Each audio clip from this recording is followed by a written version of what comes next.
రెండవ అధ్యాయము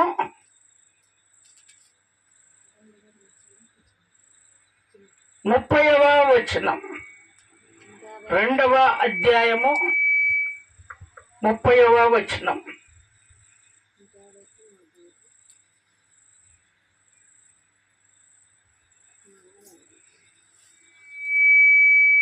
నీ ఇంటి వారును నీ పితరుని ఇంటి వారును నా సన్నిధిని యాజకత్వం జరిగించుదురని యెహోవా ఆజ్ఞయించుచున్నాను.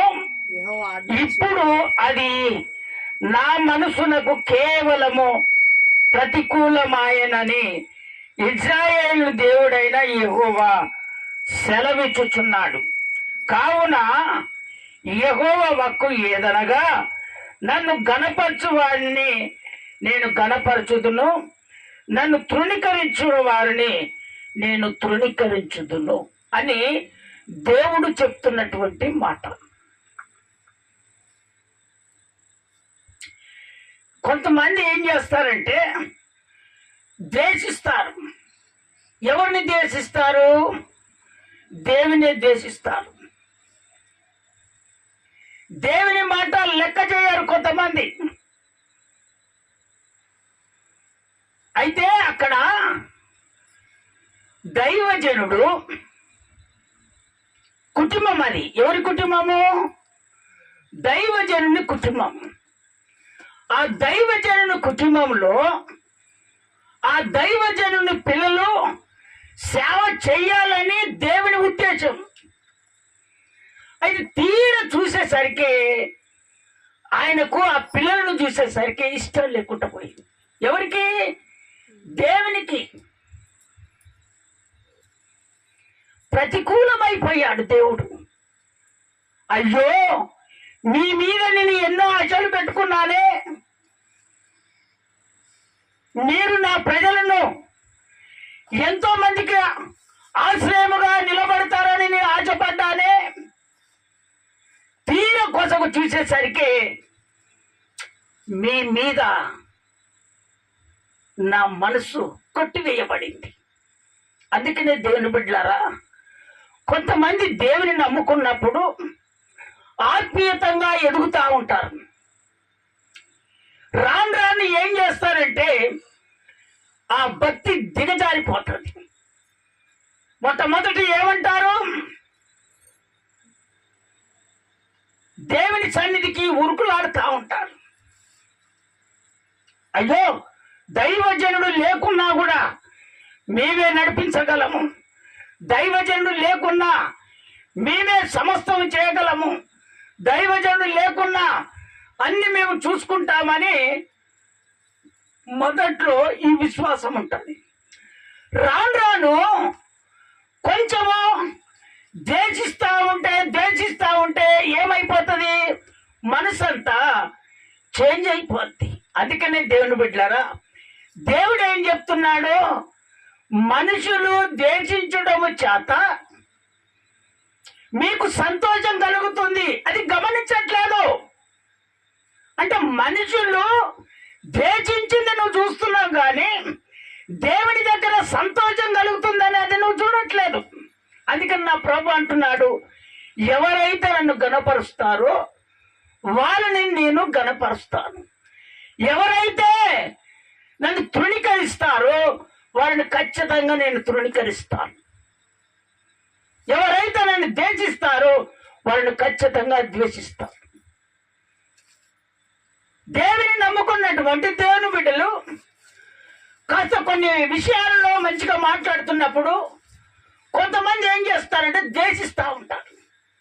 వీళ్ళు ఎందుకు ద్వేషిస్తారంటే వీళ్ళు ఆ విధమైనటువంటి పొజిషన్లోనికి రానియకుండా వాళ్ళ మాటలు తిరస్కరించినప్పుడు, వాళ్ళ మాటలను బట్టి అసహించుకున్నప్పుడు వాళ్ళకు ఎప్పుడైతే మనసు చేంజ్ అయిపోద్దో అప్పుడు ఆ మాటలు పలకకుండా వాళ్ళకు ద్వేషించినటువంటి వాళ్ళ లోపలలోనికి, వాళ్ళ మాటల్లోనికి, వాళ్ళ పద్ధతిలోనికి దిగజారిపోతా ఉంటారు.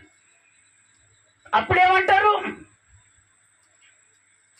దేవునికి ముందుగా నేనే నిలబడతానేమో అప్పుడు అంటారు. వాళ్ళు ద్వేషించినంత మాత్రాన వీళ్ళు ఏం చేస్తారంటే వాళ్ళకు లోబడిపోతారు. కానీ దేవుని ఉద్దేశం ఏముంది? దైవజనుడా, నీ పిల్లల మీద నేనెంతో ఆశ పెట్టుకున్నాను, నీ తర్వాత నీ పిల్లలే సేవ చేస్తారు అని నేను ఆశపడ్డాను. కానీ ఇప్పుడు నాకు ప్రతికూలమైపోయింది. వాళ్ళు నన్ను గణపరచట్లేదు. అందుకనే ఎవరైతే నన్ను గణపరుస్తారో వాళ్ళు నేను గణపరుస్తాను అన్నాడు. వెంటనే అక్కడ ఉన్నటువంటి దైవజనుని పిల్లలను తప్పించి అప్పుడు సామ్యూయేలును దేవుడు అభిషేకించి ఒక ప్రవక్తగా దేవుడు నిలబెట్టుకుంటాడు. స్తోత్రం చెప్తారా? ఒకసారి గట్టిగా, ఇంకొకసారి గట్టిగా చెప్తారా? తాను ఎడవగానే తీసుకొని వచ్చి ఆ దైవజనుని చేతిలో పెడుతుంది. తల్లి పుట్టక కుమారుడు పుడితే, అయ్యా నీ సేవకు నేను ప్రతిష్ఠిస్తున్నానని ఇచ్చేస్తుంది. సొంతము పుట్టినటువంటి కుమారులనేమో దేవుడు తప్పించాడు, సొంతము పుట్టినటువంటి పిల్లలను దేవుడు తప్పించి ఇప్పుడు ఎవరిని ఎన్నుకున్నాడు? సామ్యూయేలును దేవుడు ఏర్పాటు చేసుకున్నాడు. కారణం ఏంటంటే దేవుని బిడ్డలారా, ఎవరైతే వ్యతిరేకం చేస్తారో దేవునికి, ఎవరైతే తృణీకరిస్తారో, ఎవరైతే ద్వేషిస్తారో, నా ప్రభు చెప్తున్నాడు, ద్వేషించిన ఎడల నేను ద్వేషిస్తాను, నన్ను తృణీకరించిన ఎడల నేను తృణీకరిస్తాను, నన్ను గణపరిచిన ఎడల నేను ఖచ్చితంగా మిమ్మల్ని గణపరుస్తాను. అందుకనే మనుషులు దూషించినంత మాత్రాన నువ్వు వాళ్ళ కోవకు చెందిన వాళ్ళవు కాకూడదు. వాళ్ళ కొరకు నువ్వు చెందిన వారివి కాకూడదు. ఎందుకంటే వాళ్ళ మాటలు పద్ధతిని బట్టి వచ్చేస్తాయి. కానీ నీ లోపాన్ని ఎక్కడ కనుక్కుంటారని అర్థం చేసుకోవట్లేదు, నిన్ను ఎక్కడ క్యాచ్ చేస్తున్నారని అర్థం చేసుకోవట్లేదు, నిన్ను ఎక్కడ బాధ పెడతారనేది అర్థం చేసుకోవట్లేదు. ఈ రోజులలో కొంతమంది ఏం చేస్తారంటే అర్థం కాని పరిస్థితుల్లో అది ఎలాంటిది అనేది అర్థం చేసుకోక దాని ఉచ్చులో పడిపోయి కుటుంబాలను ఖరాబు చేసుకుంటారు, జీవితాలను ఖరాబు చేసుకుంటారు. సమృద్ధిగా ఉన్నటువంటి కుటుంబాలు ఈ రోజులలో పాడైపోతున్నాయంటే కారణం ఏంటంటే దేవుని గణపరచట్లేదు. దేవుని ద్వేషించడం వలన ఆ జీవితాలన్నీ ఆ విధంగా తారుమారైపోయాయి. అందుకని నా ప్రభు ఈ రోజు నీతో మాట్లాడుతున్నాడు. పోయిన నెలకెళ్ళి ఈ నెల వరకు ఎక్కడైనా దేవుని ద్వేషించావు, ఎక్కడైనా దేవుని నువ్వు ద్వేషించినట్టుగా ఉన్నావు, నా ప్రభు అంటున్నాడు, ఒకవేళ ద్వేషిస్తే దేవుని ఎదుట, అయ్యా నేను గణపరుస్తానయ్యా. పోయిన నెలకెళ్ళి నెల వరకు తండ్రి ఎక్కడైనా నేను తప్పిపోయానేమో, ఇక నుంచి నేను గణపరిచే వారిగా నిలబడతారని ఒక్కసారి వాక్యం వింటున్నటువంటి నీవు ఒక తీర్మానం చేసుకుంటే నా ప్రభు నిన్ను ఎవరెవరైతే ద్వేషించారో వాళ్ళ మధ్యలో దేవుడు నీకు సంతోషం కలగజేస్తున్నాడు. స్తోత్రం చెప్తారా? ఒకసారి గట్టిగా, ఇంకొకసారి గట్టిగా చెప్తారా? మనుషులు తిరస్కరించిన వారిని దేవుడంట గౌరవిస్తాడంట. మనుషులు తిరస్కరించినటువంటి వారిని దేవుడు గౌరవిస్తాడు. ఎందుకు గౌరవిస్తాడు దేవుడు? మనుషులు నీ లోపాన్ని లోపడిది హృదయ అంతరంగాన్ని చూడరు. మనుషులు ఏం చూస్తారంటే పై రూపాన్ని చూస్తారు, కానీ నేను హృదయ అంతరంగాన్ని చూసే దేవుడను. మనుషులు పై రూపాన్ని చూసి నిన్ను లోబడేటట్టుగా చేస్తారు, నేను ఎదగనీయకుండా చేస్తారు, నీ పరిస్థితులు పట్టేస్తారు, నీ జీవితాన్ని పట్టేస్తారు, నిన్ను ఎదగనీయకుండా చేస్తారు, నీ జీవితాన్ని ఎక్కడ తొక్కాలో ఎక్కడ లేవలేకుండా చేయాలో ఆ పరిస్థితుల్లోనికి తీసుకొని వస్తారు. ఎవరు వీళ్ళు? మనుషులు. కానీ నా దేవుడు ఏం చేస్తాడో తెలుసా? నిన్ను హృదయ అంతరంగంకి వెళ్ళి నిన్ను చూస్తాడు గనక, నీ జీవితము దేవునికి తెలుసు గనక ఆయన వాళ్ళ మధ్యలోనే గౌరవిస్తాడు. ఎవరైతే ద్వేషించారో వాళ్ళ మధ్యలోనే నా దేవుడు గౌరవించేటట్టుగా చేస్తాడు. స్తోత్రం చెప్తారా ఒకసారి గట్టిగా? ఇంకొకసారి గట్టిగా చెప్తారా? చూడండి దేవుని బిడ్డలారా, యాకోబుకు ఇద్దరు భార్యలు. ఎవరుకు? యాకోబుకు ఇద్దరు భార్యలు. ఒక ఆమె పేరేమో లేయా, రెండో ఆమె పేరేమో రాహిల. ఈ లేయా జబ్బు కళ్ళది. ఏం కళ్ళది? జబ్బు కళ్ళది. ఈ జబ్బు కళ్ళదైనటువంటి ఈ లేయను ఆ బజార్లకు వెళ్తే అందరు ద్వేషిస్తూ ఉంటున్నారు. వామ్మో, ఏదొక బ్రతికేనా, ఇంకా బజార్లు తిరుగుతున్నా, అది ఇవి సక్కదరానికని అందరు ద్వేషిస్తూ ఉన్నారు.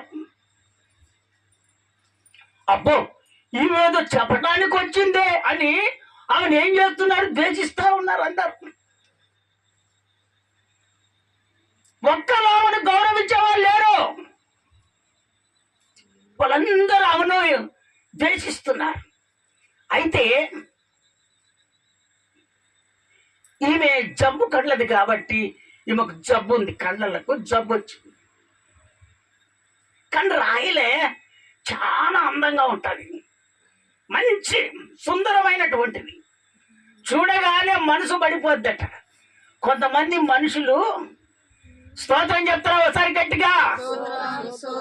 చూడగానే మాట్లాడబుద్ధి అవుతుందట, చూడగానే నవ్వబుద్ధి అవుతుందట. కొంతమంది మనుషులు ఆప్యాయతగా పలకరించబడతారట కొంతమంది చూడగానే. కొంతమంది కొంచెం నవ్వగానే వెంటనే స్మైల్ ఇచ్చేస్తారు.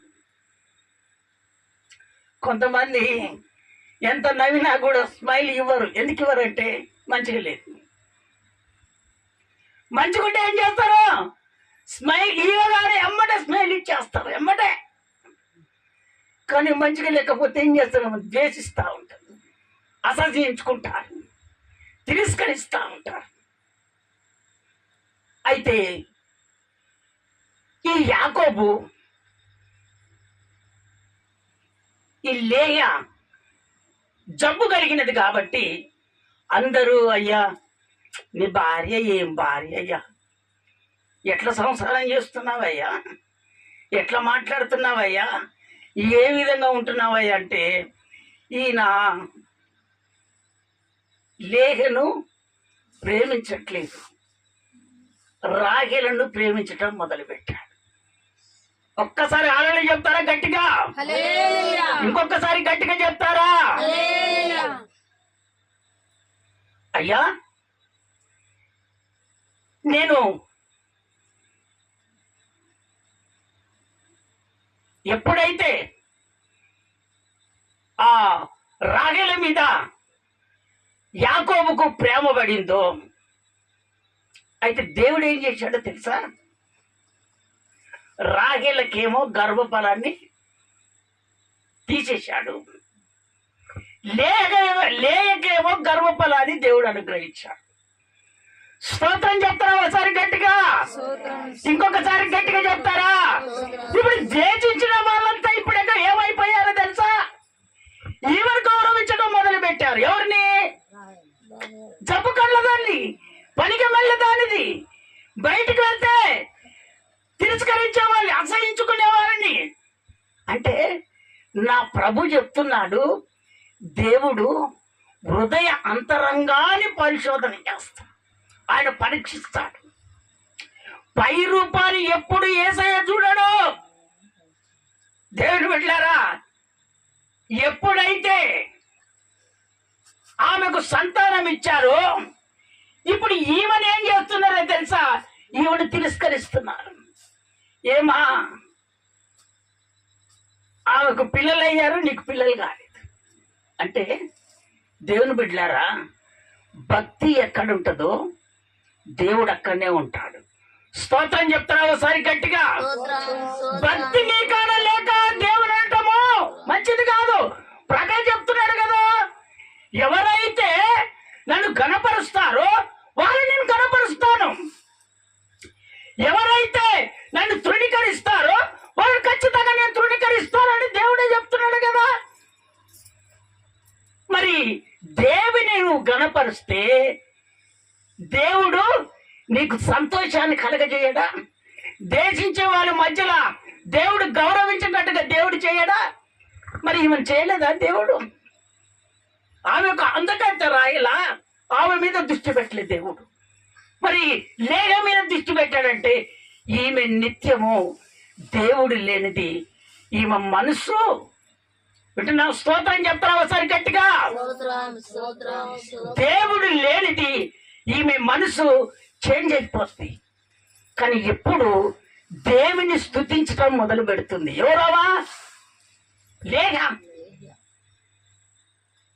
ఆమెకి ఎప్పుడు నిత్యమయ్యా, వీళ్ళందరూ నన్ను ద్వేషిస్తున్నారయ్యా, వీళ్ళందరూ నన్ను బయటికి వెళ్తే అసహించుకుంటున్నారయ్యా, నీదొక బ్రతికేనా అని అందరూ నన్ను హెచ్చడి చేస్తున్నారయ్యా అని ఇవి ఎక్కడా ఇంట్లో దేవుని మందిరంలో ఈమె దేవుని పాదాలు పట్టుకొని కుమిలిపోవటం మొదలుపెట్టి, దేవుని బిడ్డలైనటువంటి మనలో కొంతమంది లోపాలు ఎక్కడుంటాయంటే చేసే దేవుని మర్చిపోతారు. మనుషులు చెప్పే మాటలు విని దేవుని దగ్గర ఆశీర్వాదాన్ని పోగొట్టుకుంటారు. అందుకనే నా ప్రభు అంటున్నాడు, దేవుని దగ్గర ఆశీర్వాదము నువ్వు పొందుకోవాలంటే వితిన్ నీ హృదయములో ఒక మార్పు రావాలి. నువ్వు చేసే భక్తి దేవునికి మహిమకరంగా చేస్తున్నానా, దేవుడు ఇస్తానన్న దేవునికి నేను ఏ విధంగా నడుచుకుంటున్నాను, ఏ విధంగా ఉంటున్నాను అనేది నీ హృదయములో ఒక పశ్చాత్తాపం రావాలి, నీ హృదయములో ఒక ఆలోచన రావాలి, నీ జీవితంలో ఒక మార్పు రావాలి. మార్పు రాదు కొంతమందికి. అందుకనే దేవుని బిడ్డలారా, ఎప్పుడైతే నీ హృదయములో మార్పు వచ్చేస్తుందో ఖచ్చితంగా నా దేవుడు నిన్ను ఎక్కడ ద్వేషిస్తారో వాళ్ళ మధ్యలోనే నా దేవుడు గౌరవించేటట్టుగా నిన్ను చేస్తాడు. గౌరవం అనగా సంతోషం. ఒక్కసారి స్తోత్రాలు చెప్తారా గట్టిగా? ఆ లేహకు 6 కుమారులు ఇచ్చాడు, ఒక కుమార్తెని ఇచ్చాడు దేవుడు. ఆమె మిట కళ్ళు కొట్టుకుంటుంది. త్యజించారు, వాళ్ళ మధ్యలోనే దేవుడు గౌరవించేటట్టుగా లేయని చేశాడు. అందుకని దేవుని బిడ్డలారా, ఎక్కడైనా దేవుణ్ణి తృణీకరించారేమో, ద్వేషించారేమో, నా ప్రభు అంటున్నాడు, ఒకవేళ అయ్యా నాది పొరపాటు అయిపోయింది ప్రభు, ఇక నుంచి నేను ఘనపరిచేవారిగా ఉంటామని ఒక్క తీర్మానం నువ్వు చేసుకుంటే నా ప్రభు ద్వేషించిన చోటునే నేను గౌరవించేటట్టుగా నా దేవుడు చేస్తాడు. స్తోత్రం చెప్తారా ఒకసారి గట్టిగా? ఇంకొకసారి గట్టిగా చెప్తారా?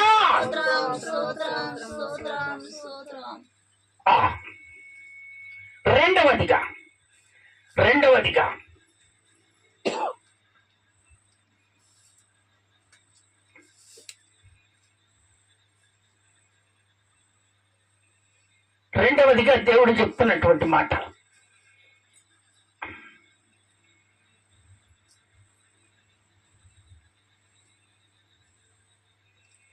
విశ్వాసములో స్థిరముగా ఉన్న వారిని దేవుడంట మహిమపరుస్తాడట.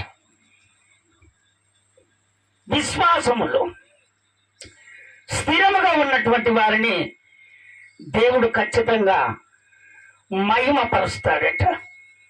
చదువుతారా మాట? రోమా పుస్తకం 8వ అధ్యాయం 30వ వచనం. రోమా పుస్తకము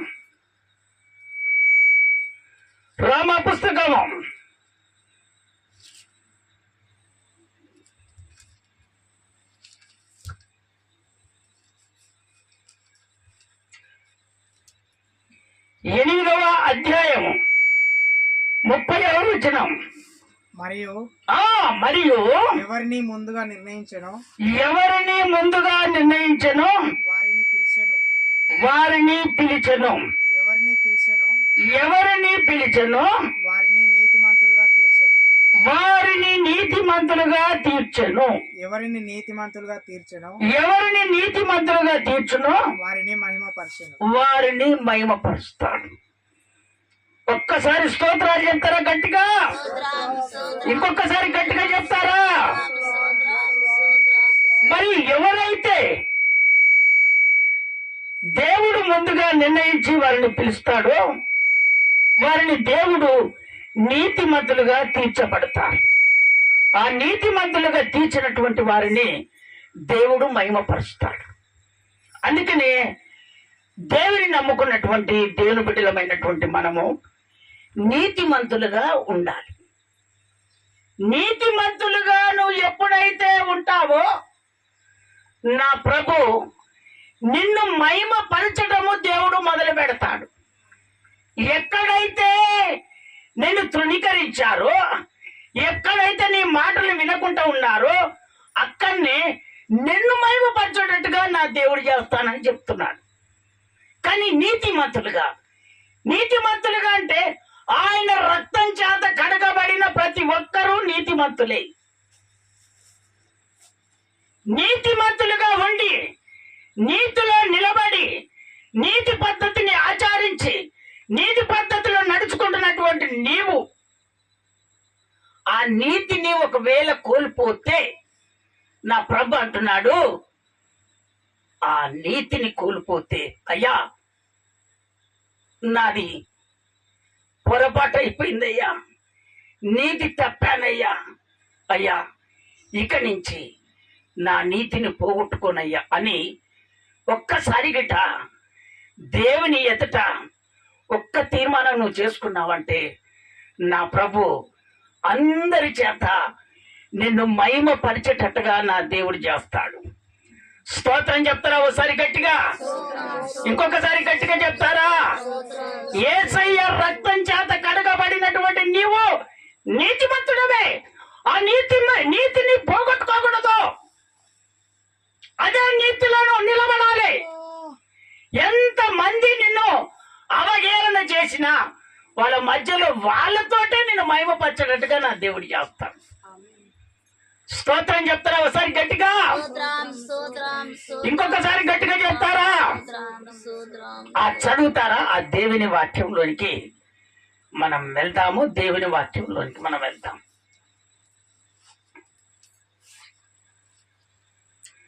రెండో సామూయేలు పుస్తకము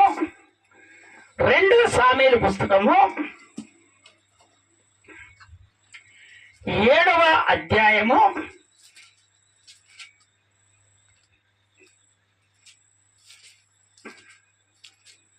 8వ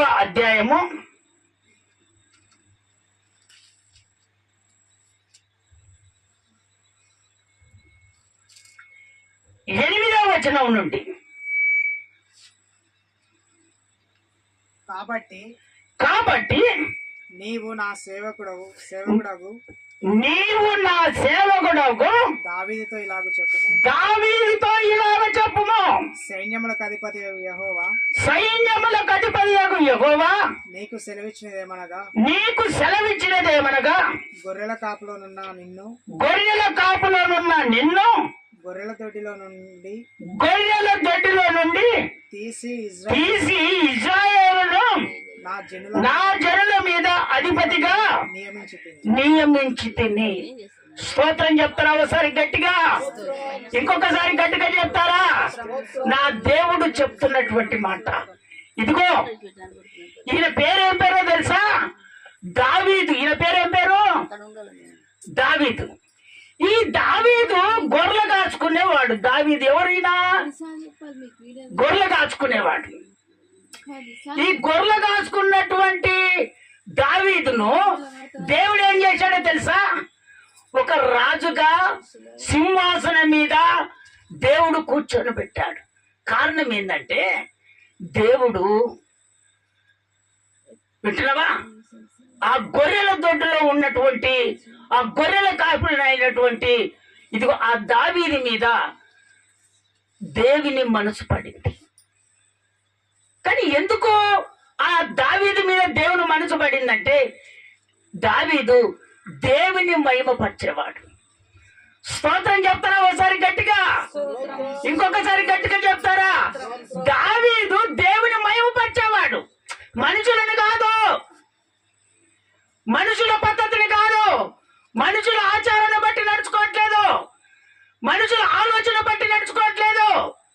దావీదు దేవుని మహిమపరిచేవాడు, దేవునికి పాటలు పాడేవాడు, దేవుని స్తుతించేవాడు, దేవునికి ప్రార్థన చేసేవాడు.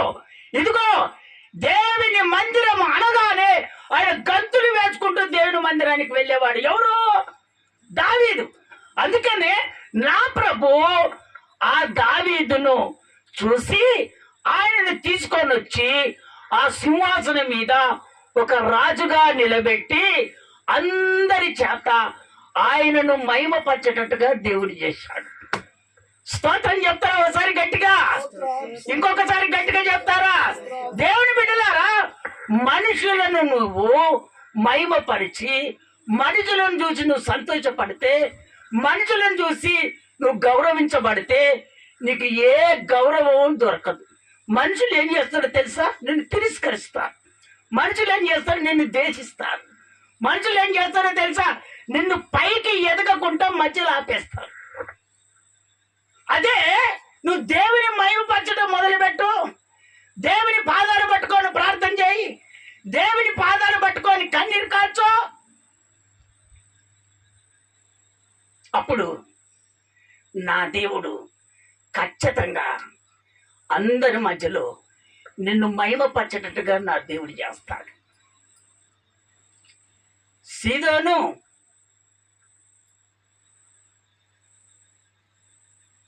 బిడ్డే దయ్యం పట్టింది.